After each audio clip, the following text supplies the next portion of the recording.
Which way do we have to move it? Okay. That way. Hello, everyone.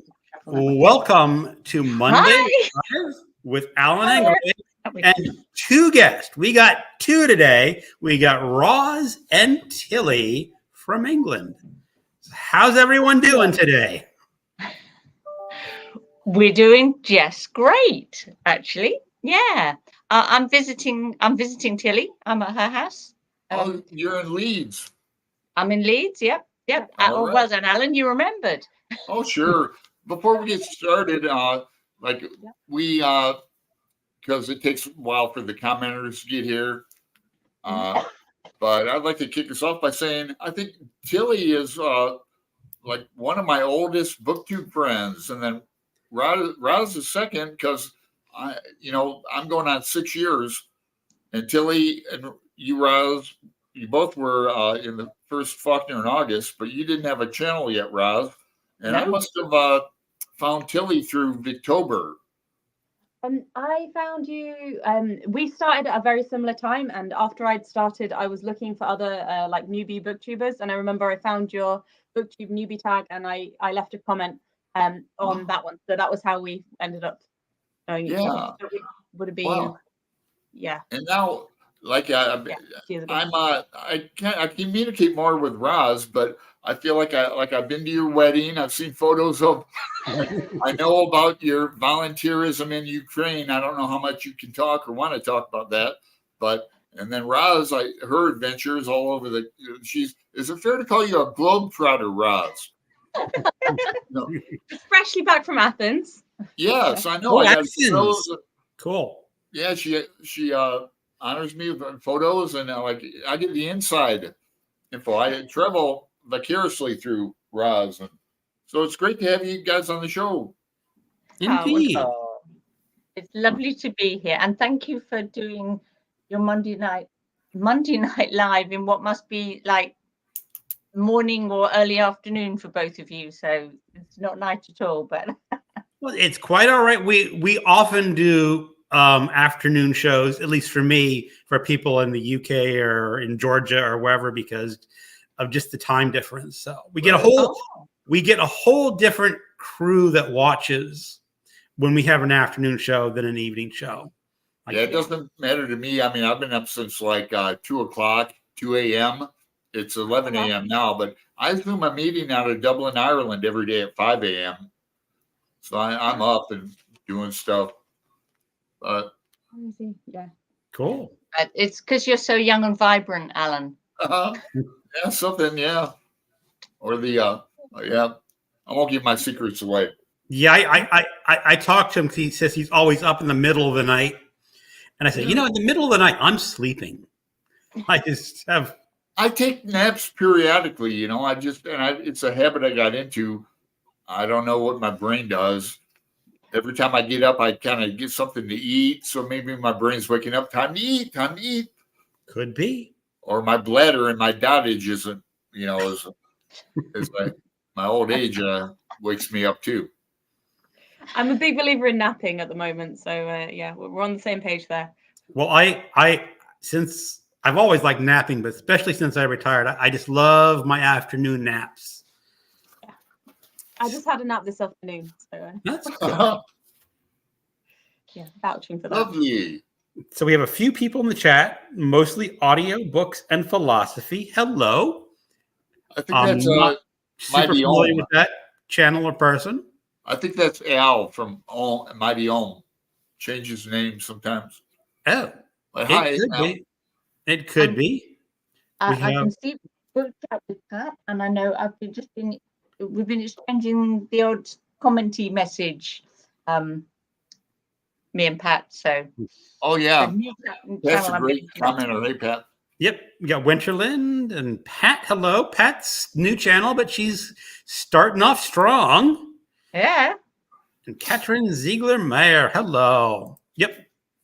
Mostly audiobooks and philosophy is Al old. Okay. Yeah.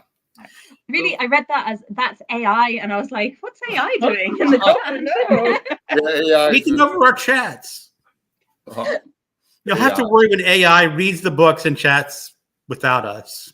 Yeah. Okay, so Roz and Tilly, as the guests of the show, you get to talk about a book or two that you just want to highlight that you've recently read or currently reading. Oh, I'm just going to Hi, say hi to Elizabeth. Oh, Elizabeth. yeah, hi, Elizabeth. She popped in. Hey, Elizabeth. She tends to show up when she's working in the background. I guess she puts on Working in inverted commas. I see.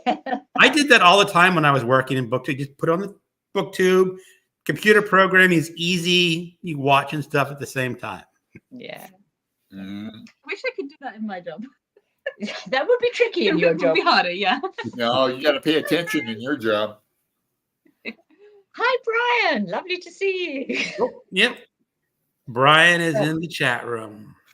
Okay, so we're Rage supposed to be biscuit. thinking of a book to talk about. I can start with the book that I'm reading at the moment because I think it's generally intriguing and possibly slightly entertaining. So I bought it on Saturday. So you might not know, but here in England we had a booktuber meetup. About 20 UK Gareth booktubers mentioned all that. got Gareth. together in London. Mhm. And I bought a book called Stiff by Mary Roach. She's Ooh, a yeah. journalist who has done a lot of kind of travel journalism and stuff, and decided that travel was getting a bit boring, so decided to cross a different frontier and went into the world of corpses. So this is a full book about Stiffs. yeah dead bodies and what happens to them after they're dead.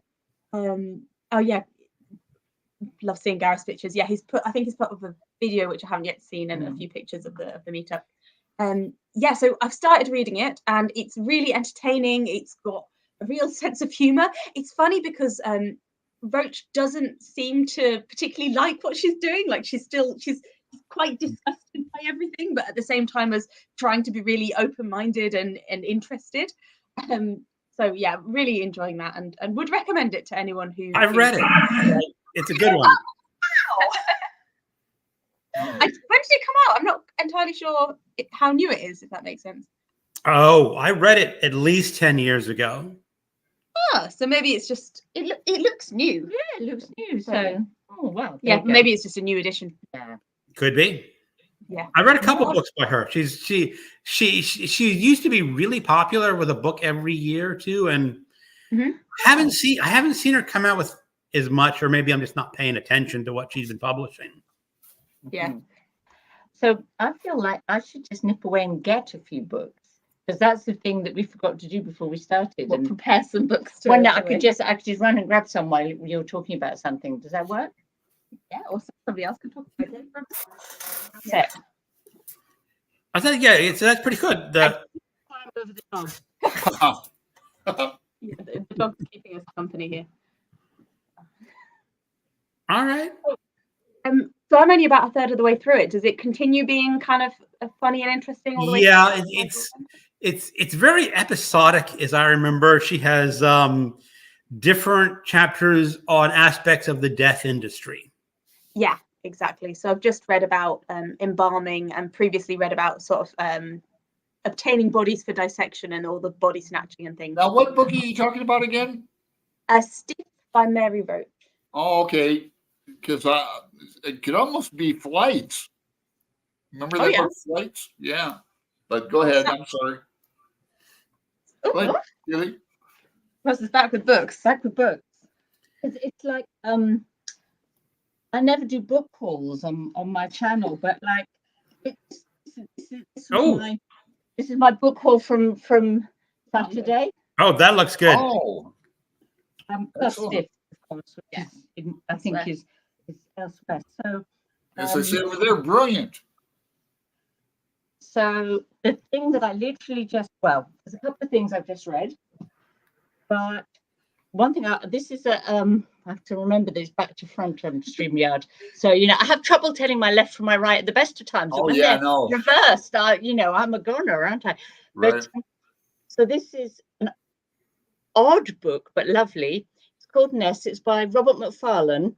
And I don't know if you know Robert Macfarlane, but he writes things about landscape and Nature. but this is a bit different because he normally writes like non-fiction books about nature, but this is it. He worked together with the artist Stanley Donwood, who's done a few kind of graphic novels or comics, some without words, really. One called Bad Island, without words. And this, Robert McFarlane did the words, and Stanley Donwood did the images, and they're just really amazing, beautiful. But it's about I love black and white illustrations. Yeah, I thought you would like that, Alan. They're kind of almost like the kinds of things that you might draw. Yeah, I would like that. But the book, the words in it by McFarlane are like a bit like a kind of a prose poem almost, but it's about this curious sort of strip of land in the UK, just off the coast of the east coast of East Anglia, called Orford Ness, hence the name Ness, and it was used as by the military as like a testing place for components for nuclear bombs, and they developed radar there. The original radar was developed on this island. And then they when the military gave it up, it's become like a nature reserve. So nature is sort of taking it over again. And so this in the book. Oh God, what have you done? Oh my goodness. But Technical hitch. All is well. Don't panic anybody. all good. Just don't let Tilda anywhere near her own laptop. But yeah, so this is almost like a kind of folk tale, invented folk tale or fantasy about nature kind of recovering the island, and kind of that some of the characters in it are like the physicist and the armorer, and it's a beautiful thing. It's a lovely little book. So that's one that I just read. Something a bit different. Yeah, I'll look for it at my library. I love black and white illustrations. I know you do. It really made me think of you in that way. Oh, great. Any particular recent books to share? Or we can keep going. We've got tons more. Well, no. I mean, if you have a couple you want to point out, show them, and go ahead. Okay. So one that I just finished is The Seven Moons of Marley Almeida. So this is by Shahan Karinatalaka, and I'm going to give it to Roz to take away and read. But it was a Booker Prize winner in 2022. And a Christmas present from me. Yeah, very good choice. That was the Booker Prize winner, wasn't it? Apparently, yes. Oh, yeah. Nice. It's a nice present. Yeah. How nice you do it. Absolutely fantastic, really vivid book that was completely engrossing. The world building of the world of the dead. All my books seem to be themed around death. It's a dead man in the world of the dead, and the world building of that world and the spirits in it is phenomenal. So yeah, this was a much enjoyed and highly recommended book. Excellent. Is it kind of like a ghost story, or? It's not exactly a ghost story. It's not spooky. It's more tense. It's more like it's more like a murder mystery. Okay. Where you know that he's already dead, and you have to find out how he got there, and he doesn't remember. He doesn't want to remember how he got there. And he's got like seven nights to find out and decide which way he's going. Whether he's going into the next beyond, which might be like a reincarnation type thing. It's Sri Lankan. Is it Sri Lankan? Yeah, Sri Lankan. So is it set in Sri Lanka? It is, yeah. So it's set in Sri Lanka during the Civil War. Is it written in English or is it translated? Written in English. Okay. Yeah. So he's a Sri Lankan author who currently lives in Sri Lanka, but he studied in New Zealand and where else? London, Amsterdam, and Singapore. So global citizen. World traveler. So his English is impeccable. Has anyone read it? I have not. I paid attention a little bit because it won the Booker Prize, but I have all these other things like the BookTube Prize and not the Booker Prize that when I get new fiction, those just take precedence to those. Yeah. Are you, Greg? Are you judging I am judging nonfiction right now. Oh, right. So I can sort of talk. I mean, I can mention the ones I've read, but I don't want to talk about them You're not individually. allowed, are you? You can say what you've read, but you're not allowed to give your opinion of it. Right. And I've read 5 3/4. I'm done. So I'm getting ready to start the 6 in a week or two. So I'll be done. Yeah. It's good. So what's your group? I think it's group G. I had the Lumbada plot. I had 272, and Lumbada plot was about the Congo when it became independent. You know, about all the independence and just what a Roz is getting excited. Assassinated. You said Congo and Shiva. Have you been to the Congo? Is that one place you haven't been? No, but it's a really interesting bit of history, I think. So. It is. I mean, that's all I can say is it's an interesting piece of history. Oh. Right. And they also have Crossings, which is about roads.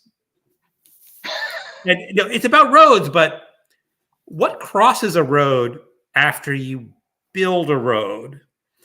And what gets hit by automobiles when you cross a road? Or when you go down to the crossroads, sell yourself for a ride. Yeah. So Brian said that he's in the same group. I have the same group. So oh boy, now I'm going to be really interested to see how we rank.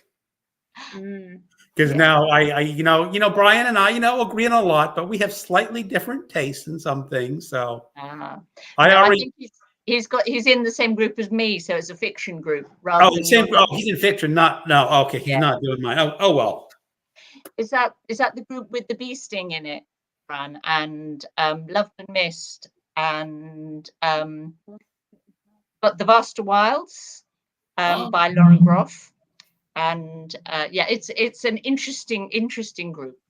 Yeah, I've read 5 out of the 6, like you, Greg. We're very good. We're not leaving it to the last minute. We're not, but well, one of them for me was at least in hardcover, 899 pages. Do you know what?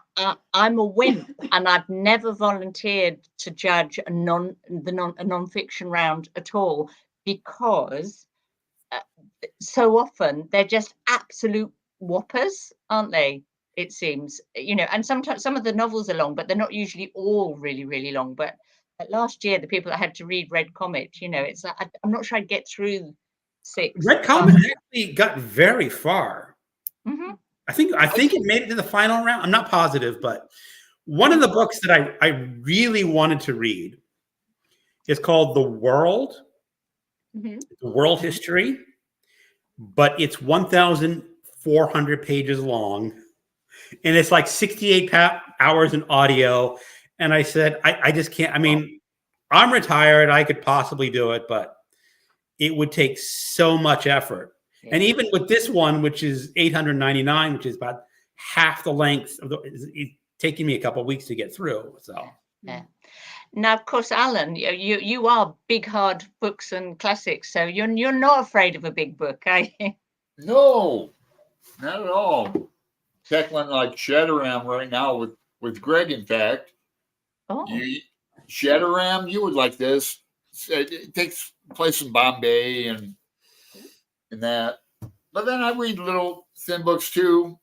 Aaron Facer and I, since we were coming off War and Peace, decided to keep on reading some Tolstoy. So that's really depressing. So that's good. But I wanted to give my allotment time to talk about, like Greg's, not like I'm keeping track, but sometimes he keeps me on my toes. Like I had to bring a book out I said was over 1,000 pages. He goes, "Oh no, I don't think it is." And yeah, it was.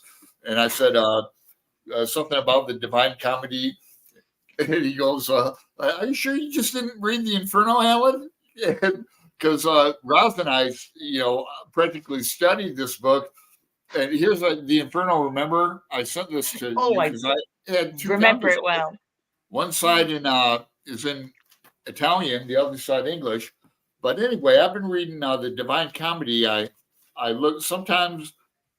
Luckily, I put the dates in the book, so I've been reading this since 2016, and then we did the reading with Tom at LA Books in 2021.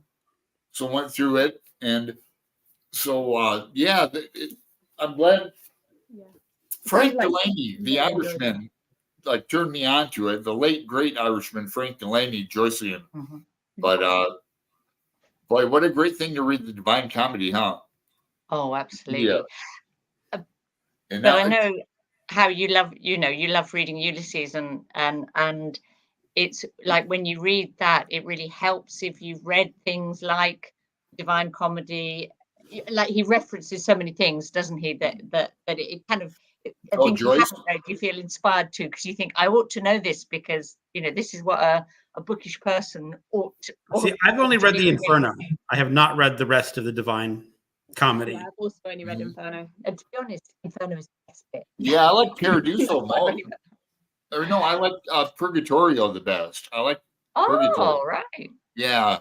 I don't know, something about the convict in me kind of. But we also learned that Satan, it's not hot in Satan, or you might call it hot, but it's he's in ice. Spoiler alert. He's in ice. Yeah.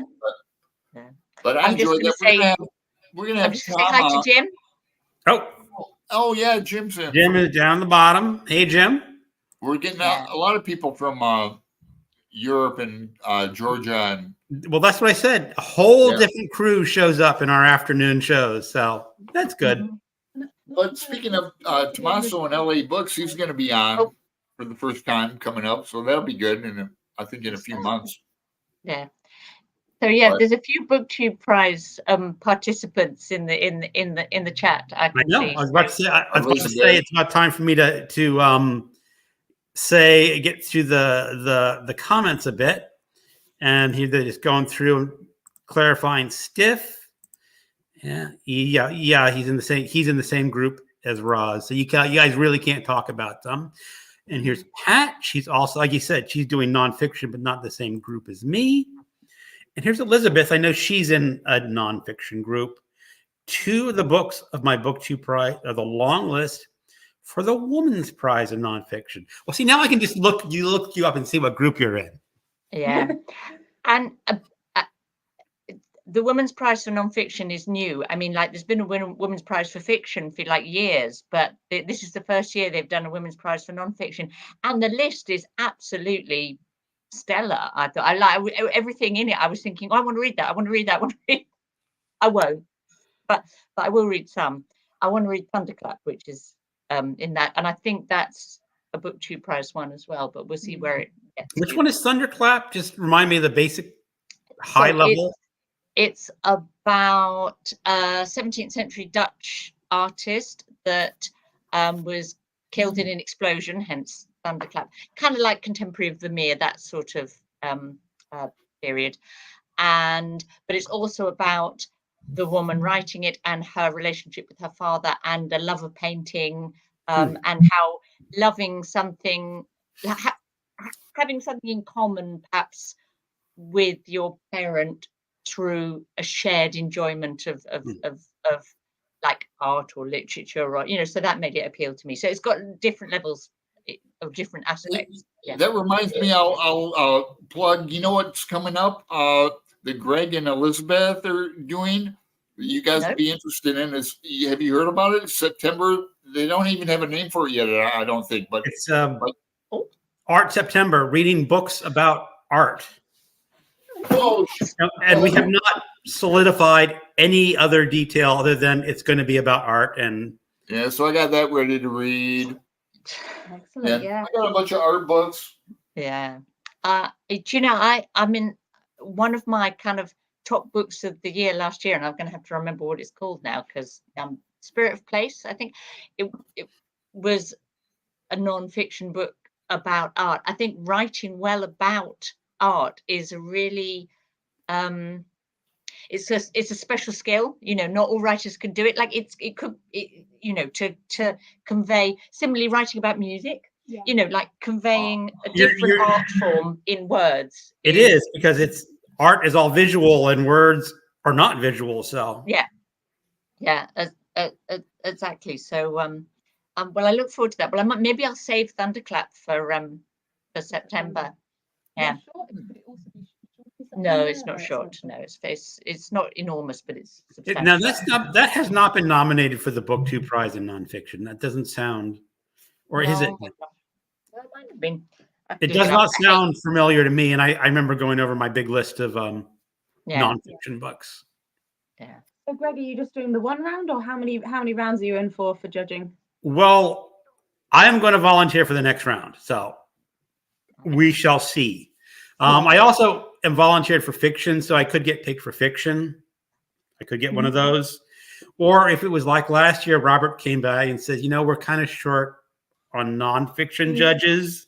So even though he likes to, if you volunteer for both, he likes to switch it out. He says, some of you got to take nonfiction twice in a row. So I don't mind. I'm actually thinking maybe of bowing out of fiction and just focusing on nonfiction this year.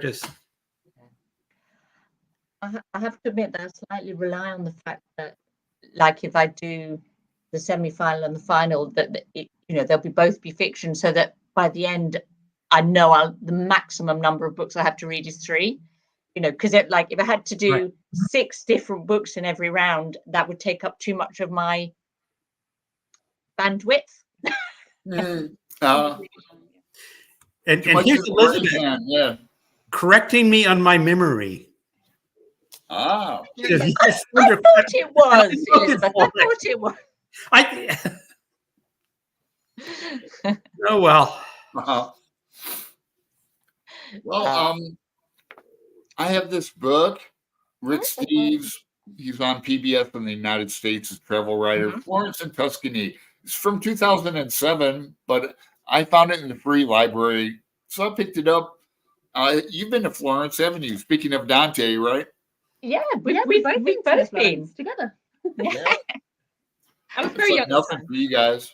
I long to go over there. I heard there's all kinds of Dante references throughout the city, and Dante did this here and that. Dante was here. Yeah.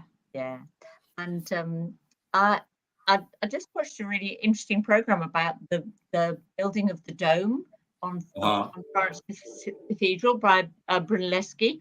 He was actually a goldsmith, but he was just a brilliant man, you realize. And he kind of worked out how no one had built a dome that big, and the last dome that was anything like that big was the Pantheon in Rome, that had been built under like the Emperor Hadrian. So you go to Florence and you look at this lovely dome, and you just don't realize that it was like a kind of technological marvel. Is this something? He begins with a B. Something's dome. Brunelleschi's dome. I think he mentioned this book a few years ago, and I got it from the library. It's a kind of difficult book, but interesting. Oh, yeah. But I would go to Florence for the Florentine beef. I heard they have good beef and cheese, huh? Yeah, that's interesting. Good wine. Yeah. You see, my travel is easy. I just ask the wife, "Where do you want to go this year?" And just say, "Okay, I'll go where you want to go," because that makes her happy. All right, lovely. But did she like interesting places, Greg? She's not watching. She likes the beach just a little too more than I do, and I would prefer non-beach sometimes. Yeah. But at least she can lie around and read a book. Well, yeah, that's what I'm doing. I'm flying to Mexico on Wednesday. Oh, sounds fun.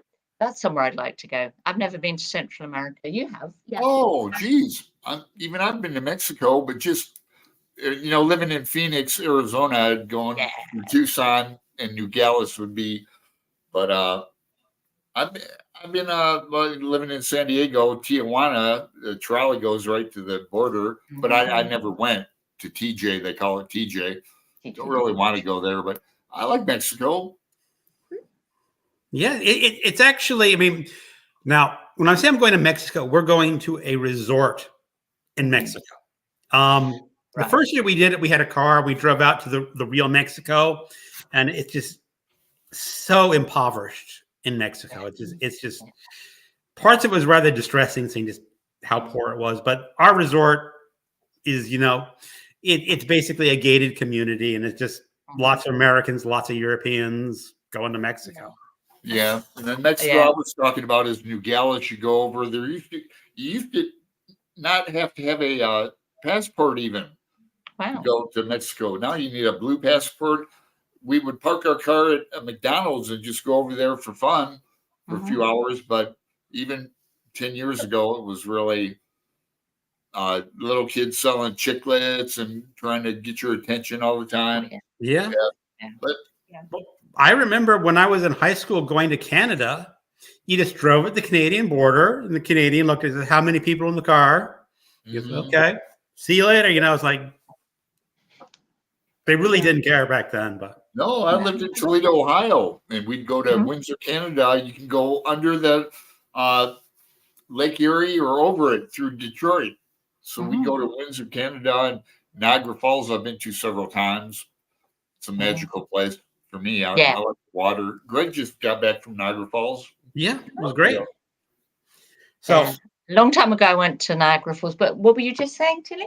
I was just going to say I got back from France without a passport about 10 years ago, and I don't think I could do that again now. No. The borders have got a little bit stricter since then. Yeah, but you look like a kind of innocent, harmless girl who wasn't going to cause trouble, didn't you? I was very young, and I'd lost my passport, and I just kind of nicely looked desperate. So I had a busy reading week because I'm on this 100 book challenge, and I decided I really want to get done with this. So I've been reading lots of novellas and lots of short books. Some of them, the only one that's really kind of interesting is I read some Anne Sexton poetry. Yeah. The Transformations is one of her books about the retelling of the Grimm's fairy tales. Yeah. In poetic form. And I really kind of liked it, She was a very good poet. And each poem sort of had a poetic introduction, just standard poet. And then it goes into the actual Grimm's fairy tale, her retelling of the Grimm's fairy tale. And she told the fairy tales right. Like I said, toes are amputated, heels are amputated. That's how fairy tales should be. That's Cinderella, isn't it? Yeah, the ugly sisters cut their heel off to fit in the glass slipper. I've that vivid memory of that as a child, But it's not like the Disney movie where it's all sort of sanitized and proper fairy tale. I like Kristen a lot. Like I commented on your video, Greg. I like her as much as Sylvia Plath, and they were both of the confessional school. Like both suicides. What's the Anne Sexton collection that is based on Grimm's fairy tales? What's its title? Transformations, because that sounds like a Roz book. Yeah. It is. I mean it's 175 pages, so it's like for the book for my it's like perfect for the challenge. Just knock that out. Well, actually, I read it over a couple of weeks because I was reading like a poem or two a day, over a couple of weeks. So, I'm looking at the comments again, Greg, and I'm seeing that Brian is bookish is being naughty. Oh, he's being. I like naughty. My prize readings results are fair to terrible. Terrible, meh, okay, and great. But if you know what group he might be in, I know what group he's in. You might be able to figure out. We can. Now you see, he mentioned on one of his videos that he really disliked a book that was very popular, and I didn't know what he's talking about. But now I know what book he's talking about. I won't mention it because some other judge may be watching and they don't want to be influenced. Roz is here, but I mean, I guess you've made up your mind. Yeah, I've only got one to go, but I have to say that there's a lot of variation in my reaction to the 5 books that I've read so far out of the 6. So I think I know where Brian's coming from. You know, like sometimes it's like, oh, they were all okay or they were all great, but you know, I've got quite more extreme opinions this time. But that's the fun of the BookTube Prize, isn't it? It is. There's always a couple surprises. Yeah. When Hey, I just seen Christina. Yep, Yeah. right down there. Portugal. Hello. Hello, over there in Portugal. Yes. Hey, Christina, thanks for stopping by. She's been on the show. Yeah, she's great. Now, like you said, Roz, whenever I pick up a book, that at least every year there's at least one book that really surprises me. That you're picking your book, saying, "Nah, I don't want to read this one at all," and then you're like, "Wait a second, that was actually really good." And at least last year, I had one of those books, and it actually wound up being my top selection for the round, and so it was surprising. So, and I don't know about all the rest of you. In fact, I'll ask you this in a minute. We'll have to answer Catherine's question, but I that's coming up. We'll hang on to that. But I'm a great planner about my reading. I can't resist thinking ahead and planning and making lists, and you know, I try to be a bit spontaneous, but I find it hard. I think I enjoy the planning, but also it's almost a bit overly earnest. And the good thing about the BookTube Prize is that it gives me these random 6 books in a round that I haven't chosen. And I think it's kind of like good for my mental flexibility to have you wouldn't maybe necessarily have chosen, but you're then tested on. So who's a planner and who isn't? I'm pretty much a planner, but I still sometimes change my plans up a little bit every now and then. But like you said, in the BookTube is like, out of the 6 that I have, I only voted for one of them. Mm-hmm. And I have a list that says out of the groups, I think the most was like 3 out of a group, even though 15 out of my 20 were actually selected to move on to the final rounds. Do you plan, Alan? You read? I do a lot of like group reads and buddy reads, and so that's the extent of it. I really don't. I'm more of a mood reader. Like I find myself ahead in my group reads and buddy reads currently, so I'm looking for something to read. And I'm buddy reading a book with Caitlin at Bandy's Books called Mecca by Susan Straight. Relatively new book. But I asked her if she could read it this month, and she's so booked up she can't do it till April. So I got to stop reading that. You know, I don't want to get ahead of April already. So I'm kind of currently looking for something to read. Mm-hmm. But I got a lot of hobbies in that. I really do. Like Greg, I'm retired. I work in the summertime if I want to, and it's just life of leisure. Yeah. So let's get to this one. You are much more spontaneous in your choices. Yeah, I would say I'm a mood reader. I don't really plan. The last thing that I planned for was October last year, and I had a list of books that I kind of wanted to read, and then I ended up spending half of the month in a different country and didn't read like half of the books that I thought I would. So yeah, planning doesn't always seem to work. But at the moment, I'm just enjoying trying to read things that I already own. Obviously, I've added a few things to that this weekend, but they are now books that I already own, and therefore books that I will try and get to read. Well, remember, I'm on the 100 where I have to read 100 that I already own before you can buy any more. It's not that bad when you read short books. The Anne Sexton was 170. That's easy. It's not really cheating, but I read some novellas from collections, and I read a lot of novellas, and I think the novella is often the perfect piece of fiction length where you get more than the short story, but you don't get bogged down with that whole novel detail. Yeah, a good novella can be really a masterpiece of efficient writing. Yeah, and I think if you're an author writing a novella, you know that you've got to make every page, every paragraph, every sentence, every word count. So it's kind of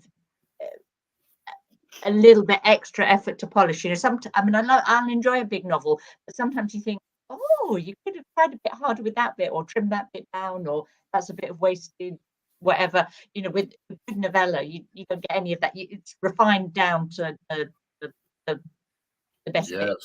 It is. So let's try to answer this question. Have you got any advice how to more than one poem a day? Are you saying read more than one poem a day? I think. Yeah. I've always had trouble starting again. Oh. Or is it read less than one poem? I'm not quite sure. I mean, I think when I was doing the Anne Sexton, my idea was before I start reading for the day, whatever book I'm reading, I'm just going to read a couple of her poems. And it really depends on the length of the poems. At least in this collection, they tended to be 5 to 8 pages long for poems. So that's just really a nice sort of appetizer for the book that you're starting.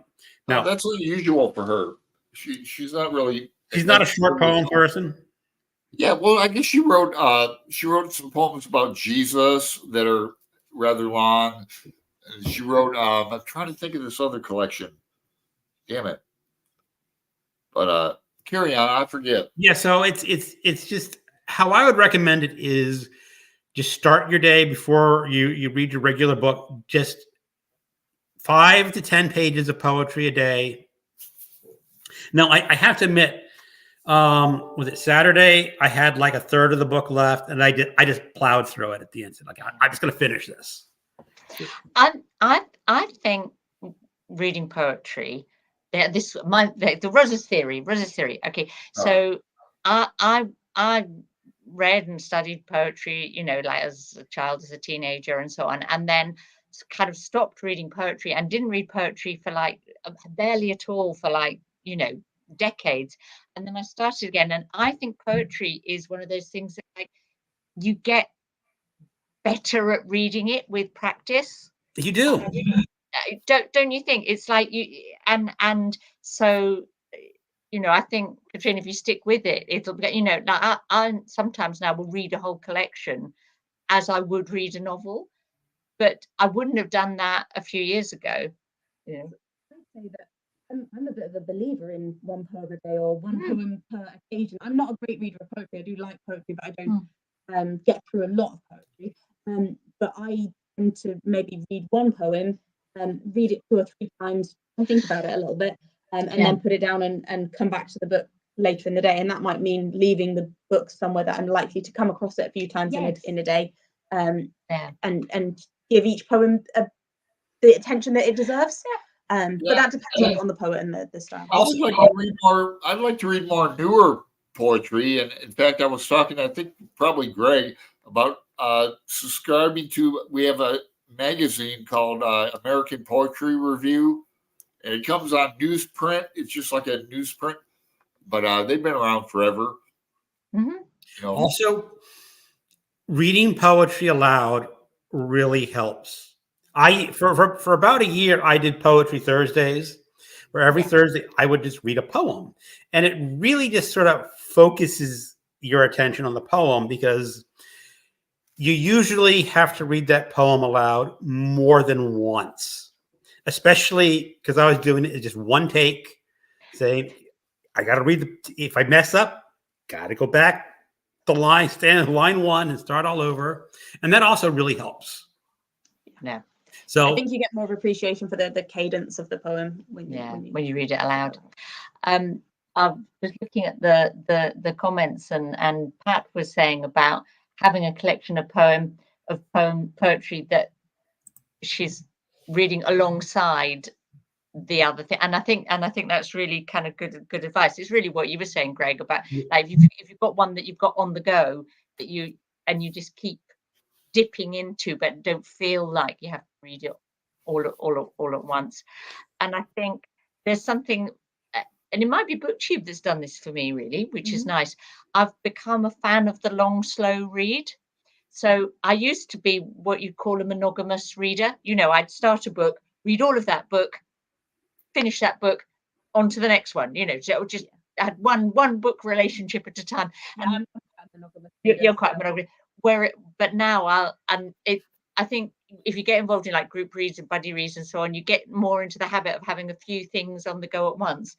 And that works really well for poetry and nonfiction alongside novels, because I'm a big reader of novels, and I get more of a mix because and at the moment I'm reading the Canterbury Tales, and I'm buddy reading Tilly-Lautrec, and yeah, it's a joy. And we just read one of the tales each month.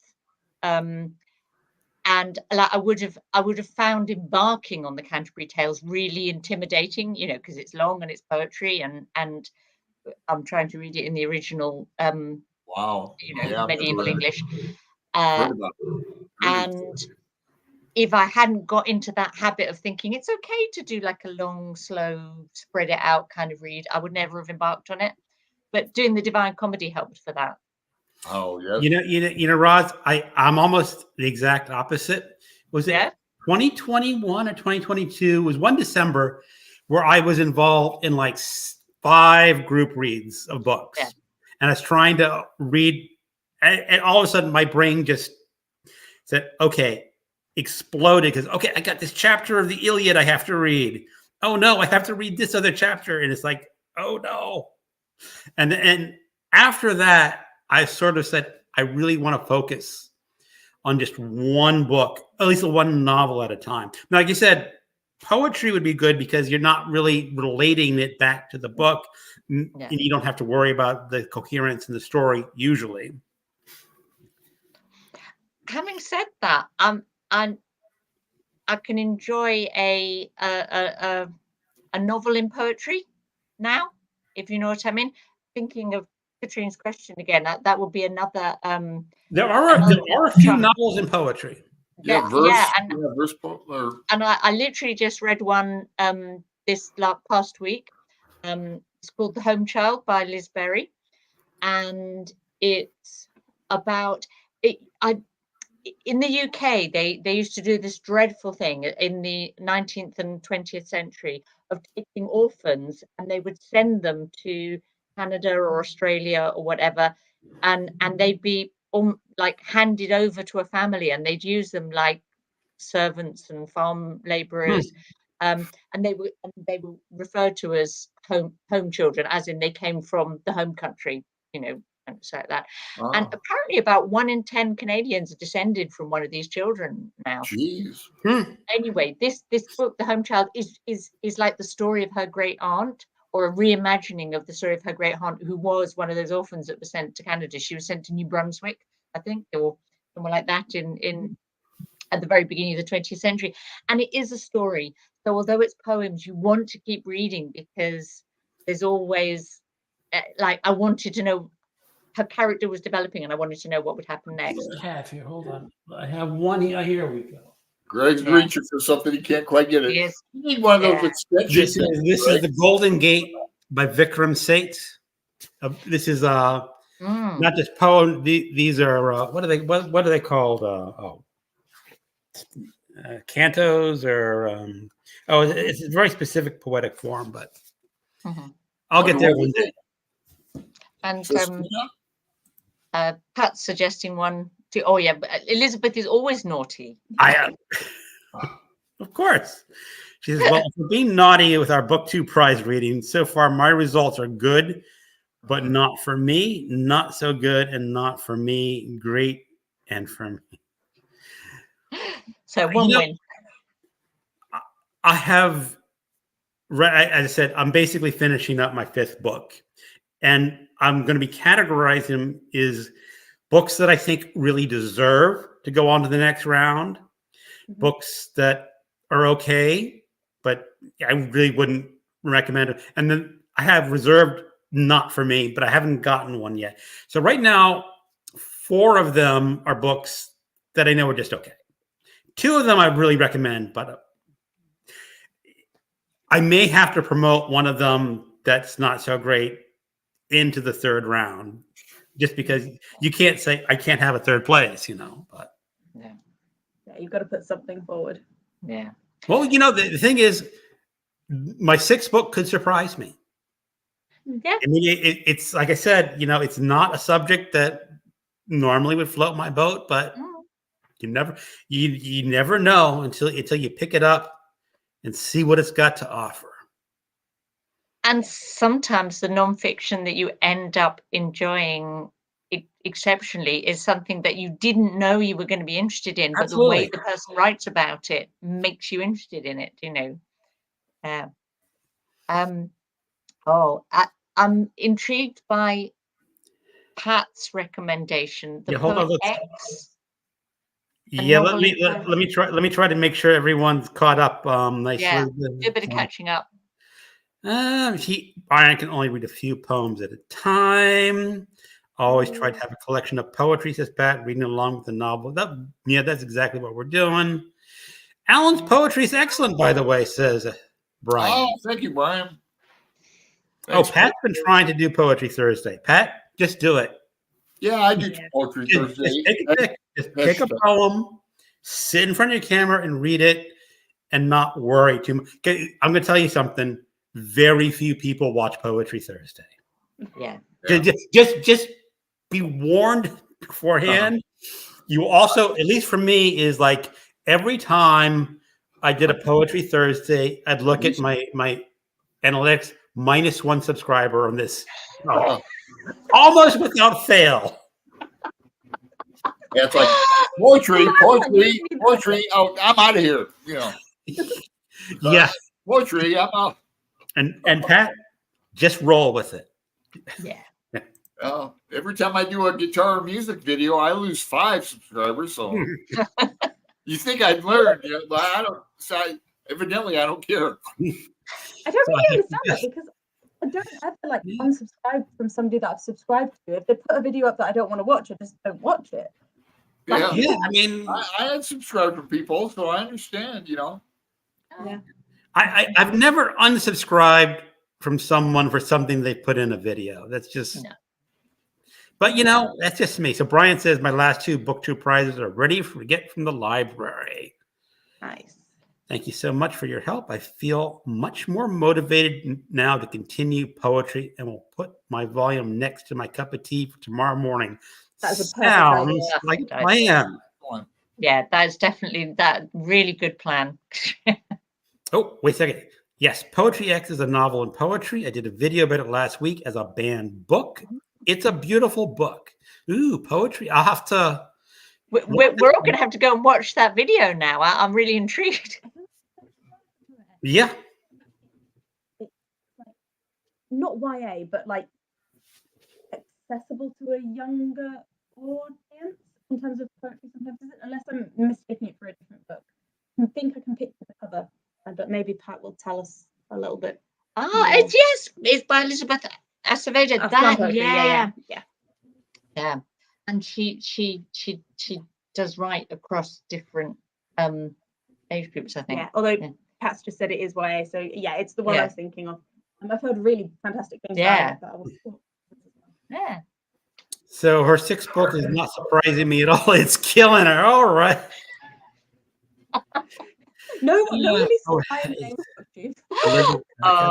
Was that Pat? I sympathise. Of the 5 that I've read from my group, one of them I did think I was just gonna explode if it went on any longer. I've had one that I had to skim. It was a 1,000-page history of World War II. And first of all, a 1-volume history of World War II is just a little too ambitious. And he did things like he introduced people like Rummel. I know who Rummel is, but he just says, and Rummel was in Africa. And I'm going, okay, can you give me a little refresher? But no, I mean, obviously he couldn't because the page was already 1,000 pages long. And if he gave a 2-page briefing on Rummel for all the characters, that would be another 500, 400 pages. So I did not like that one that much. Yeah, it's really interesting because if I'm reading a novel and there's something I don't know, I'm quite happy to kind of Google read, to like read something and be looking things up. But if you're reading nonfiction, you kind of expect it to be in the book or in the footnotes or Well, the thing is, I think the book was really intended for scholars and historians of World War II. Right. And if that's your intended audience, you don't have to True. put it in. But for a general reader, and I can say I'm not horrible with World War II history, but I'm not an expert. And there are definitely people I did not remember. I think we may be straying into a little bit too much information on our BookTube prize. No, that was not. Oh, was that not a BookTube prize? No, it was last year's BookTube prize. You said I understood you to mean it was last year. Smash it all I want to. Yeah. Okay, fair enough. Pat, I've only been on BookTube with my channel for 3 weeks, only 3 weeks. Yeah. And I've done 2 Poetry Thursdays and we'll have one this week. I guess I can't worry about the subscribers at this point. Honestly, Pat, you should never worry about subscribers. Because you should do the thing that you enjoy doing, and if you get subscribers, that's nice. Like if you start worrying about subscribers, you just that way madness lies. I'll tell you. If you want subscribers, you have to do fantasy books. Yeah. And Oh, hi, Ariane. I was an English teacher. I need to do poetry. She says, yes, it's YA. Catching up. I feel your pain. This last one, I'm ready to throw out the window. Ariane. Hello, Ariane. Popping in late.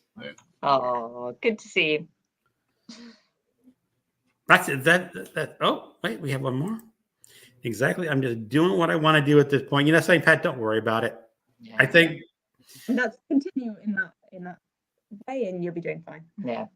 It took me forever to get 100 subscribers. I thought that would never happen, and then I think that's more than that already. I think so. I started in March, and it took me until the end of September or October to get there. So, but that was a few years ago, and I feel like a lot of people are no longer around that were there, and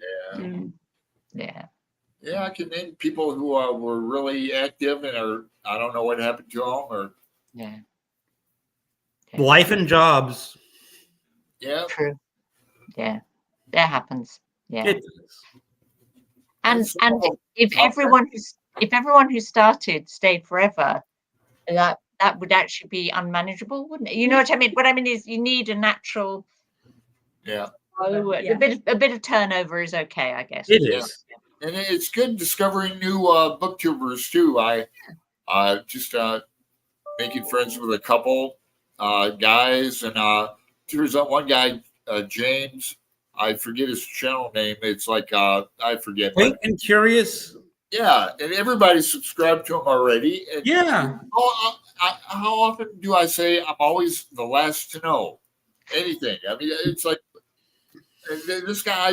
We're reading the same books, and we're talking about 12th Night, and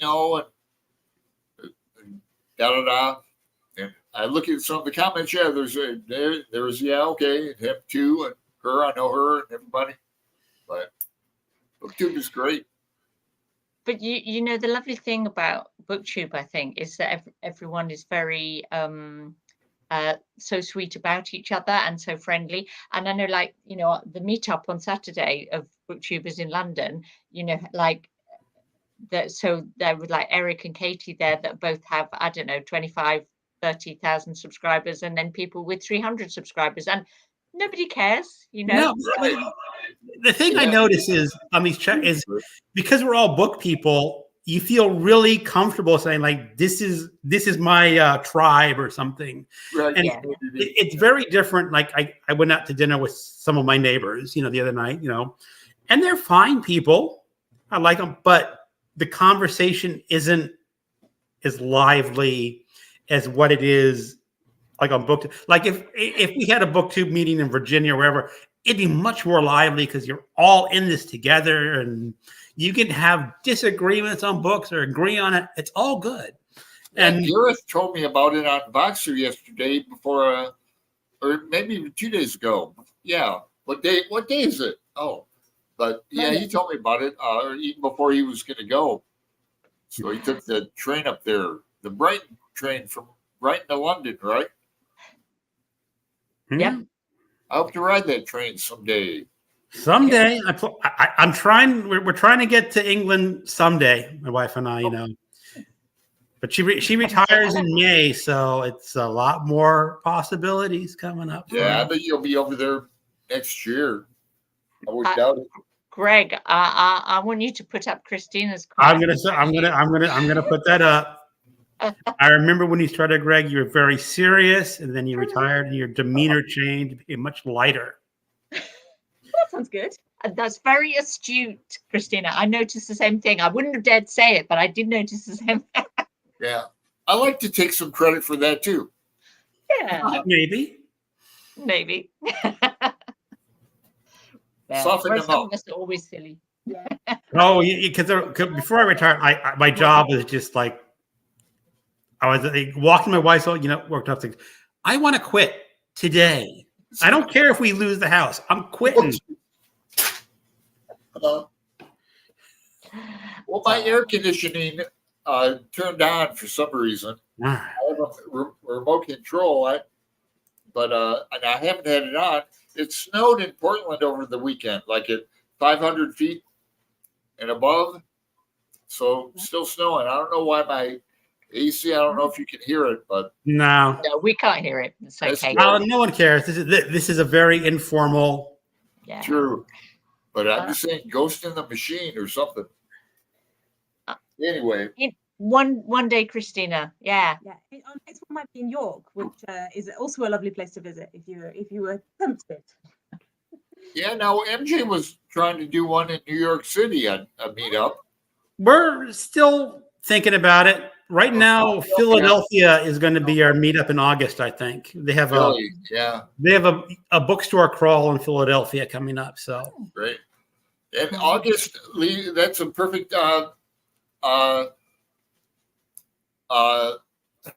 way to segue into Greg's involved in Faulkner in August. You two, host Brian was here. Brian at Bookish, my partner in crime there.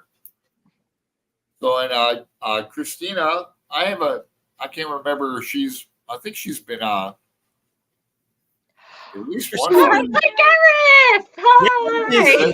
Yeah, all right. Hold on.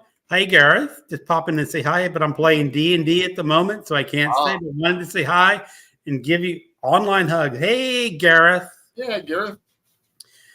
So here is, hold on. Pat saying I could do NY or Philly. Yeah. Well, Pat, when you get off this chat, just go to your internet and do Philadelphia book crawl. You'll see a web page that was for 2023, and they say subscribe for 2024. They have no information on 24 yet, but put it in. MJ and I will do more announcements once there is real details on that. So this year in Faulkner in August, you were reading As I Lay Dying. And, As I Lay Dying. That's a good end to Faulkner for people who haven't read Faulkner before. It is. And Christina said it'll be her first Faulkner reread, and it'll be my first Faulkner reread too, actually. I've read As I Lay Dying, but it was in the 80s. So you can really almost consider it a new read. I remember one chapter, the chapter I've memorized by heart. Yeah. I have 2 copies, so this year I'll be giving one away. I think one is no, that has annotation. No, they both have annotations by me, so they cost extra. So I'll be selling these. No, I give one away for anybody who wants it, and I think Greg will give you a new one too. I don't have a new one. Book time. I was about to say book time with Elvis is here. Even though I was about to say, hey, I know Roz and Tilly, you said you could only stay for an hour. Yeah. And I do have an appointment for the vet with my cat at 20 minutes. But the vet's 7 minutes away, so it's not. Right. And the cat is just going in for a distemper shot, so it's not like the cat's. And maybe we can have you guys back on like in October, or maybe, no, in September before October. Yeah, Victober related. We could. Yes, we might need to have a little look at events that are happening in September. And Yeah, because there's loads more to talk about. no, save it for another time. There's a lot. I have many more questions. Yeah, definitely come back. Now, the thing is, Tilly is in Leeds. Leeds. In Yorkshire. And you're in London? Brighton. Brighton. I'm in Brighton. So we're in two great literary counties, but at the opposite ends of the country. But see, I'm trying to figure out where Leeds. I mean, I can sort of up north. Yeah. Okay. By train. So if you think the Brontes, yeah, it's not that far from where they live. It's a big city. It's big. Like I remember the Who did Live at Leeds. I've known about Leeds for a long time. Yeah. Okay. Well, I'm so glad we had the two of you on. I actually like a dynamic of seeing two people on the screen and chatting back and forth. Yeah, you guys are great together. Absolutely. All We've right. had a lovely time. Thanks for having us on. Thanks for having us. It's been fun. And Mark, just reassuring you, us going is nothing to do with you arriving. Okay. It is not. As I said, Mark, I have to get the cat in the carrier, take her to the vet. She's going to get her shot, and then she's going to be really mad at me until I give her a treat. And, a great first experience of being alive. This is the first time, and I feel like it's been. As I say, lives are easy, right? It's just chatting with friends at a cafe or a pub. Yeah. Bye. Bye, everyone. Have a great day. Bye. Bye, Pat.